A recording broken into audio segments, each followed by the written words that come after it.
Hey there, welcome to LSAT Demon Daily. I'm Nathan Fox. That's Ben Olson. We are the founders of LSATdemon.com and our weekly podcast, Thinking LSAT. We have an email in front of us here from Noel. Okay.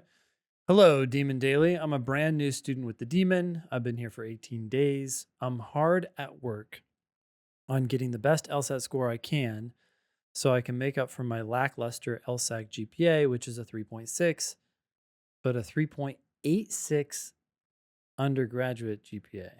Wow. Your LSAT GPA got hammered for some reason. I want to get into the best law schools in my state, like Columbia or Cornell. I'm still applying broadly. When I plug the stats I pursue, I Must pl- mean when I put in the LSAT I want. yeah, okay. When I put in the LSAT that I want, I have a chance at receiving full tuitions or stipends in some schools. I check the box that says URM, but I'm concerned if whether or not these stats are even relevant anymore with the Supreme Court decision and upcoming possible changes to the Board of Education. Okay. What are your thoughts on the Oh, relevance? because Trump comes in and changes the entire makeup of the Board of Education. Okay, got it. Yeah. Okay, sure. What are your thoughts on the relevance of URM status? Best Don't know. regards. Oh, wow. Okay. Yeah, it's hard to say. Can't speculate. Sorry. Have no real clue. I mean, it seems like schools probably have some ways of working around the Supreme Court decision, not being so explicit about racial preferences and pursuing meaningful diversity through other avenues. Uh, but we don't know. We just don't really know what the impact is going to be overall. Yeah, do you want to read this comment from Eric? Yeah, Eric says that LSD.law still calculates law school's URM LSAT differential, which is the difference between the average LSAT of admitted URM students and admitted non URM students. Columbia's differential last year was minus 3.49. Cornell's differential was minus 1.66. Most T14 schools that Eric has looked at fall between minus 1.5 and minus 3.5. URM GPA differentials, though, are far less pronounced. Interesting. That is very interesting. Every time we mention LSD.law, I think we need to reverse shout them out for not putting us on their list of LSAT prep.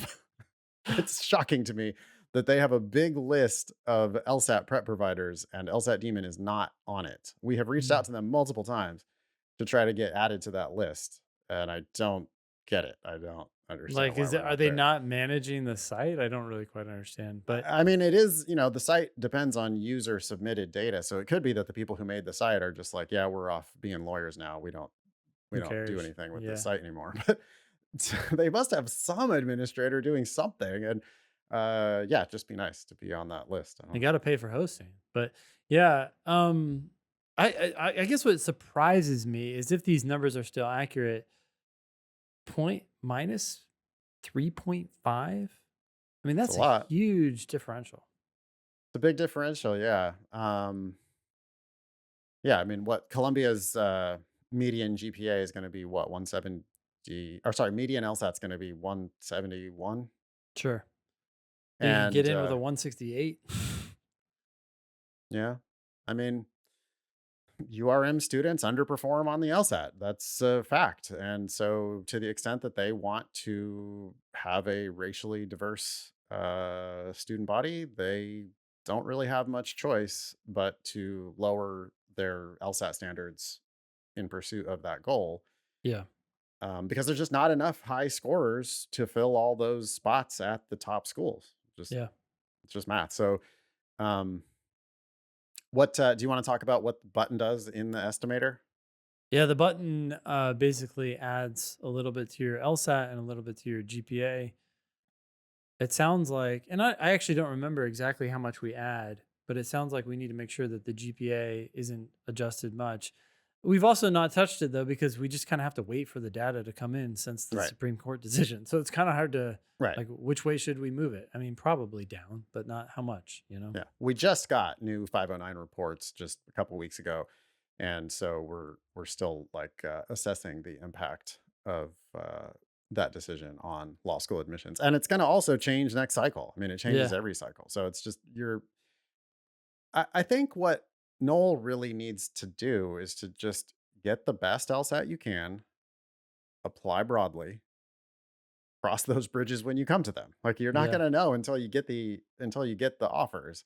Yeah. So instead of please don't be narrowing down your list based on the scholarship estimator. You should be using the scholarship estimator to expand your list. Yeah. Who Uh, might give you money? Apply. all the dream schools that schools in your area, places where you think you've heard of those and you want to go to those schools, you got friends there, family, local, whatever, you think you want to live in New York. Okay, fine.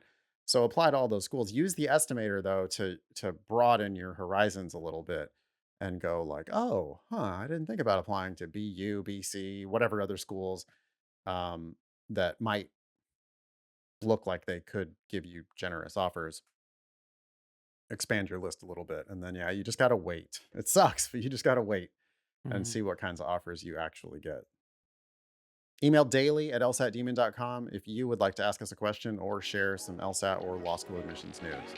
Thanks for listening.